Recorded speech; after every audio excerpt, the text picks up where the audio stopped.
అండి, welcome back to వేదాన్స్ creatives. ఈరోజు అయితే ఒక మంచి స్టోరీతో మళ్ళీ మీ ముందుకు వచ్చేసానండి. మన ఛానల్ని ఇంకెవరైనా సబ్స్క్రైబ్ చేసుకోలేదా?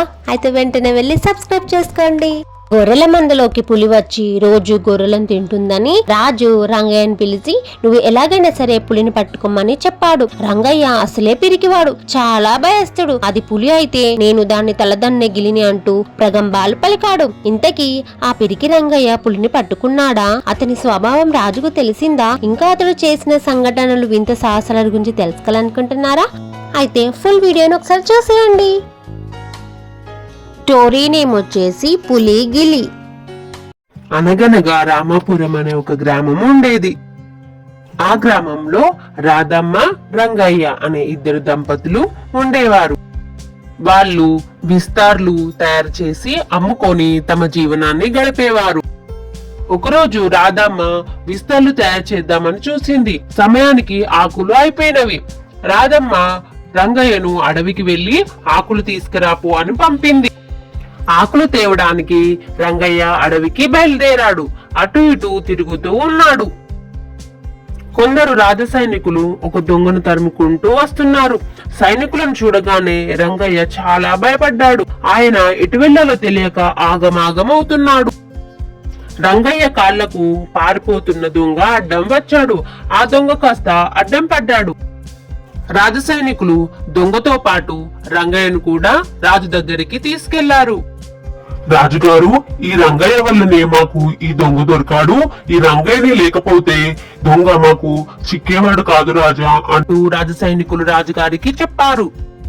రాజ సైనికులు చెప్పింది విన్నాక రాజు ఇలా అంటాడు, రంగయ్య, నువ్వు ఇలాంటి దొంగను పట్టించినందుకు నీకు చాలా ధన్యవాదాలు తెలుపుతున్నాను. మా రాజ్యంలో ఏదైనా పని ఉంటే తప్పకుండా నీకే చెబుతాను అంటూ సత్కరించి పంపించాడు. రాజుగారికి చాలా రకాల తోటలు ఉండేవి. వాటితో పాటు ఆవుల మంద, గొర్రెల మందలు కూడా ఉండేవి. వాటిని కాపలాదారులు చూసుకునేవారు. గొర్రెల మందలో పులిపడి వాటిని రోజు తంపి తింటుందని కాపలాదారులు రాజుగారికి చెప్పారు.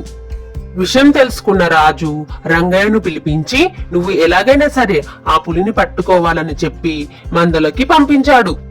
అది వినగానే రంగయ్య మనసులో చాలా భయం మొదలైంది. అసలే రంగయ్య చాలా పిరికోడు, చాలా భయస్తుడు. నేనేంటి ఆ పులిని పట్టుకోవడం ఏంటి, ఏదైతే అది జరిగింది అనుకుంటూ రాత్రి వేళ ఆ పశువుల మంద దగ్గరికి వెళ్లి కాపలాదారులను పంపించాడు. రంగయ్య మందలో అటు ఇటు తిరుగుతూ ఇలా అంటాడు, అది పులైతే నేను దాన్ని తదన్నే గిలిని నాతోనే పెట్టుకుంటుందా ఆ పులి అంటూ అటు ఇటు తిరుగుతూ ప్రగంభాలు పలికాడు. పులి అప్పటికే మందలో ఉంది. గిలి అంటున్నాడంటే అదేదో నాకంటే పెద్ద జంతువే అనుకొని భయపడి పులి అలాగే ఉండిపోయింది. కాపలాదారులు వెళ్లిపోయాక రంగయ్య ఇలా అనుకున్నాడు, ఏదైతే అదే జరుగుతుంది. ఒక మంచి బలిసిన గొర్రెను పట్టుకొని పారిపోతా అనుకొని మంచి బలిసిన గొర్రెను వెతుక్కుంటూ చీకట్లో తడుముకుంటూ వెళ్తున్నాడు. రంగయ్యకు పులి తగిలింది. అదే బలమైన గొర్రె అనుకొని దాన్ని పట్టుకొని తాడు కట్టి భుజాన వేసుకొని ఎత్తుకొని ఇంటికి వెళ్ళాడు. పులి కూడా అది గిలి కావచ్చు అని భయపడి అలాగే పడుకొని ఉండిపోయింది. రంగయ్య ఇంటికి చేరుకున్నాడు. పులిని ఒక గుంజను చూసి దానికి కట్టేశాడు.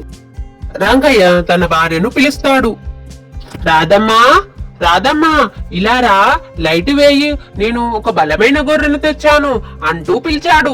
లైట్ వేయగానే అది చూసిన రాధమ్మ రంగయ్య ఇద్దరు భయపడ్డారు. పులి కూడా వారిని చూసి గాండ్రించింది. రంగయ్యకు మళ్ళీ అదృష్టం కలిసొచ్చింది. అది తెలుసుకున్న రాజు రంగయ్యను చూసి చాలా సంతోషించాడు.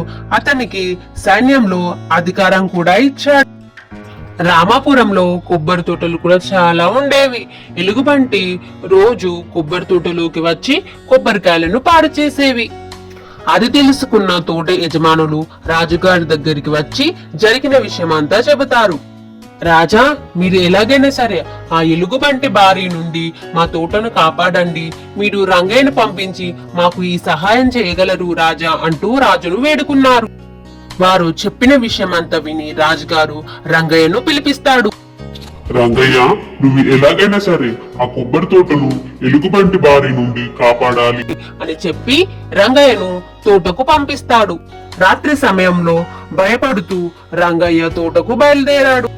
శూలాన్ని అలాగే దీపాన్ని తన వెంట తీసుకెళ్లాడు. దీపం ఆరిపోతుంది. దీపాన్ని వెలిగిద్దామని చెప్పి రంగయ్య శూలాన్ని నేలలో గుచ్చుతాడు. కాని అంతకుముందే ఎలుగుబంటి కొబ్బరి చెట్టు ఎక్కి కూర్చుంది. ఒక్కసారిగా వెలుగును చూడగానే భయపడి శూలానికి గుచ్చి పడిపోయింది. అది చూసిన రంగయ్య భయపడి స్పృహ తప్పి కింద పడిపోతాడు. అటుగా వచ్చిన యజమానులు రంగయ్యను చూస్తారు. గాయపడిన ఎలుగుబంటిని ఫారెస్ట్ ఆఫీసర్లకు అప్పగిస్తారు. అది తెలుసుకున్న రాజుగారు చాలా సంతోషిస్తాడు. ఎలుగుబంటి బాధ నుండి తప్పించినందుకు రంగయ్యను అంగరక్షకుడిగా నియమిస్తాడు. అలా కొన్ని రోజులు గడిచాయి. రామాపురం మీద పొరుగురాజు దండెత్తి వచ్చాడు. రామాపురం మీద పొరుగురాజు యుద్ధానికి సిద్ధం కమ్మని పిలుపును ఇస్తాడు. విషయం తెలుసుకున్న రాజు రంగయ్యను పిలిపించి, మనం ఎలాగైనా సరే ఈ యుద్ధంలో గెలిచి తీరాలి రంగయ్య అని ఆజ్ఞాపించాడు. అది విన్న రంగయ్యకు చాలా భయం వేసింది. అసలు యుద్ధం అంటేనే భయం. యుద్ధం ఎలా చేస్తారో కూడా తెలియదు పాపం రంగయ్యకి. రంగయ్య భయపడి ఒక ఉపాయాన్ని ఆలోచిస్తాడు.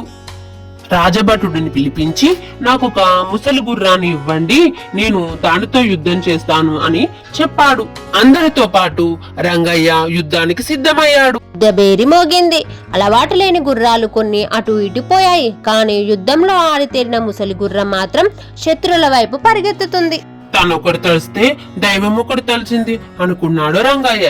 ఏదైతే అది అవుతుంది అనుకొని గుర్రాన్ని రెండు తాడి చెట్ల మధ్య నుండి పోనిస్తాడు. చెట్లను పట్టుకొని అక్కడ ఆగిపోతాను అనుకున్నాడు పాపం. కానీ గుర్రం పోయే వేగానికి ఆ రెండు చెట్లు పైకి లేచి అతని చేతుల్లోనే చిక్కుకున్నాయి. గుర్రం పైన రెండు చేతులతో రెండు తాడి చెట్లతో వస్తున్న రంగయ్యను చూసి సైనికులు చాలా భయపడిపోయారు. రంగయ్యను చూసి ఎటొల్లటే పారిపోయారు. అంత పెద్ద బలవంతునితో మనము యుద్ధమేమి చేస్తాము అనుకొని రాజులు రాజ సైనికులు అందరూ పారిపోతారు. యుద్ధంలో గెలిచినందుకు మళ్ళీ రామాపురం రాజునే రాజుగా ప్రకటిస్తారు. దానికి కారణమైన రంగయ్యను సత్కరించి సన్మానించి తనకు కావలసిన పారితోషికాన్ని అందిస్తారు. ధైర్యం లేకపోయినా అదృష్టం తోడైతే ఎవరైనా గొప్పవారు అవుతారు. చూశారు కదా ఫ్రెండ్స్, స్టోరీ నచ్చిందా? స్టోరీ నచ్చితే ఈ వీడియోకి ఒక లైక్ ఇవ్వడం మాత్రం అస్సలు మర్చిపోకండి. తిరిగి మరొక మంచి వీడియోతో మళ్ళీ కలుద్దాం.